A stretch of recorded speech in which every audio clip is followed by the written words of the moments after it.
His lips were on mine before I could even think of pulling away. Warm, demanding, almost hungry. My back pressed against the cold hallway wall, the muffled sounds of the party downstairs, mixing with my ragged breath. His hands, firm and purposeful, slid down my thighs, pulling up my skirt like it was something urgent. Like he'd waited his whole life for that moment. And maybe he had. I knew it was wrong. But in that moment, with our bodies locked together, his scent mingling with mine, and the taste of guilt still fresh on my tongue, I didn't care. He was my best friend's fiancé, and I had crossed the line long ago. She'd been my best friend since high school. We'd shared sleepovers, cried over exams, written in each other's diaries. We shared secrets, and now, a man. I didn't plan for this. I didn't wish for it, but I allowed it, and deep down, I wanted it. Because the way he looked at me wasn't how a man in love looks at his bride. It was a warning. And when I woke up in the guest room, sheets still messy, his wedding ring on the nightstand, I knew nothing would ever be the same. My name is Camila. I'm 32 years old, and today, I'm going to tell you how I became the dirtiest secret in my best friend's marriage. If you've ever felt a desire too strong to control, tell me in the comments. Maybe I'm not the only one. This didn't happen by accident, and it wasn't just one time. I knew exactly what I was doing. I knew what was at stake. And still, I went all the way, because when he looked at me for the first time, that look that says everything without saying a word, my entire body reacted. He didn't see me as a friend, not even as a regular woman. He saw me as a secret, a forbidden craving. And me, I liked it. I won't pretend I was a victim. I crossed that line with my eyes wide open.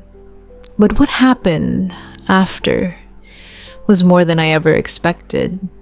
Because what started as a stolen kiss turned into something so intense, so destructive, I still can't sleep without replaying every moment. The first time we met was 3 months before the wedding. She introduced us with that sparkle in her eyes. "This is Daniel," she said, squeezing my hand tight. He smiled and held my hand 2 seconds too long. I knew right then we recognized each other. No words, no intention. Just that silent, cursed spark. In the bridesmaids' WhatsApp group, he was always making little jokes, commenting on my photos. "Bride's best friend can be dangerous," he wrote once. I found it offensive and thrilling. At the bachelorette party, he showed up out of nowhere, just to grab something urgent, he claimed. But his eyes only searched for me. I felt it, and I feared it. The final blow came at the rehearsal dinner. They sat me next to him. Coincidence? Maybe. But every glance, every motion, every brush of our elbows beneath the table told me otherwise. He leaned in, whispered a dumb joke in my ear. His breath grazed my neck. My whole body shivered. I closed my eyes for just a second, and when I opened them, he was still looking at me. The game had begun, but no one knew the rules. No one but us. That night, I went to bed with my body on fire. I lay on the inn's mattress, lips still tingling from the almost kiss, from the hot whisper he left in my ear. I stared at the ceiling, biting the inside of my cheek, as if that could stop what had already begun to bloom inside me. I dreamed of him and woke up wet. The next day, I avoided eye contact, but all it took was a brush of his arm in the hallway, and every ounce of self-control crumbled. He looked at me, not asking, promising. The day before the wedding, the air was thick. The bride was anxious, the bridesmaids distracted, the groomsmen detached. And him? Calm, composed, like a man waiting for the perfect moment to strike. I went to the room to get my necklace, but it wasn't there. And when I turned to leave, he was already in the doorway, leaning, arms crossed. Lost? He asked with that crooked smile. I should have said yes. I should have left. Pretended nothing was happening. But I stayed.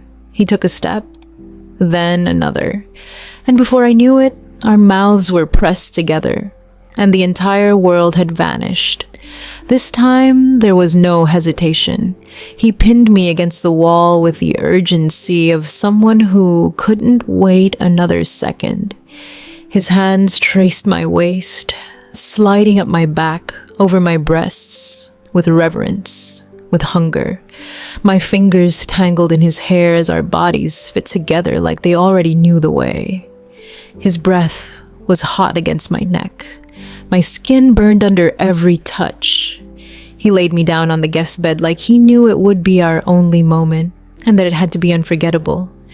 It wasn't love, it was lust, pure, ravenous, fire. And I gave in, completely, letting him explore every inch of me like he was carving the memory into my skin forever. The next morning, I looked at myself in the mirror and didn't recognize who I saw. My hair was still a mess, my lips slightly swollen, his fingerprints on my hips, red, possessive. The crumpled sheets told the story we never dared to speak out loud. Everything that shouldn't have happened, but did. But the part that hurt the most couldn't be seen. The silence, because when I saw her in the living room, eyes glowing, smile pure, something inside me shattered. She hugged me the way she always did, tight, trusting, and I froze. Inside, I screamed, but on the outside, I smiled. I was her maid of honor, the friend who'd hold her bouquet, fix her veil, lift the train of her dress as she walked to the altar. But all I could think about was his body on mine. The way he whispered, "This isn't just sex," as he pushed inside me. The taste of his skin. The scent of betrayal still clinging to my fingers. Every memory struck like a blow. And the worst part? I wanted more. That afternoon, he passed me in the hallway and said, "You're not gonna disappear on me now, are you?" As if I were a drug, a sweet escape. And I was. In the bathroom, just before the ceremony, he cornered me against the door. His hands didn't touch me, but his eyes undressed me completely. "We'll talk later," he said. Serious. "I can't stop thinking about you." I closed my eyes, because if I looked too long, I'd fall again. But the fall had already happened, and the maid of honor dress no longer fit. The next day, the wedding went on as if nothing had happened. Guests were smiling, champagne was being served, cameras flash every second. And I, in a long blue dress, holding the bride's bouquet, stood there with trembling knees and the taste of him still lingering on my lips. She was beautiful, truly, more than I had ever seen her before, and that only made everything even more unforgivable. He walked into the church with the same cold gaze from the night before, charming everyone, flashing that smile that could fool even the most suspicious mother. And when he saw me, he just raised an eyebrow, as if to say, "Can you fake it?" I could, because I'm good at it, good at hiding, good at lying, but inside, I was falling apart. When she walked down the aisle, everyone stood up. So did I. But my hands were sweating so badly I nearly dropped the bouquet. My eyes welled up, not with emotion, but with guilt, with shame, because at that exact moment he turned, subtly, and looked at me. for 2 seconds. 2 seconds that made the world slow down. 2 seconds where everything we had done, everything we were, or pretended to be, collapsed inside me. And still, I stood there, beautiful, impeccable, the picture-perfect maid of honor. After the ceremony, during the photos, he walked behind me and whispered, "You were stunning last night." My heart stopped. The cameras were inches away. Her mother was smiling in the background, but I didn't reply, because right then, I finally understood. He was never mine, not hers, either. He belonged to himself, always had. And me? I was just another one, another secret hidden behind a perfect celebration, another scar dressed in silk. Today, she doesn't speak to me anymore. And honestly, I understand. I never expected forgiveness. I don't deserve it. But sometimes I find myself checking her profile just to see if she's okay, if she still smiles that way that used to make the world disappear. And when I see a new photo with a happy caption and a serene look, it hurts. It hurts because I was the shadow in the brightest chapter of her life. Daniel? I never saw him again, and I don't want to, because if he was capable of making me feel all of that, he was also capable of destroying it just as easily. What we had was desire, but desire isn't love. Desire is flame. Love is scar.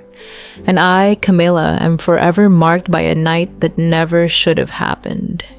You can hate me, call me anything you want. I've called myself worse for months, but one thing is certain, hell doesn't always begin with betrayal. Sometimes it begins with a look, and ends the moment you no longer recognize the face in the mirror.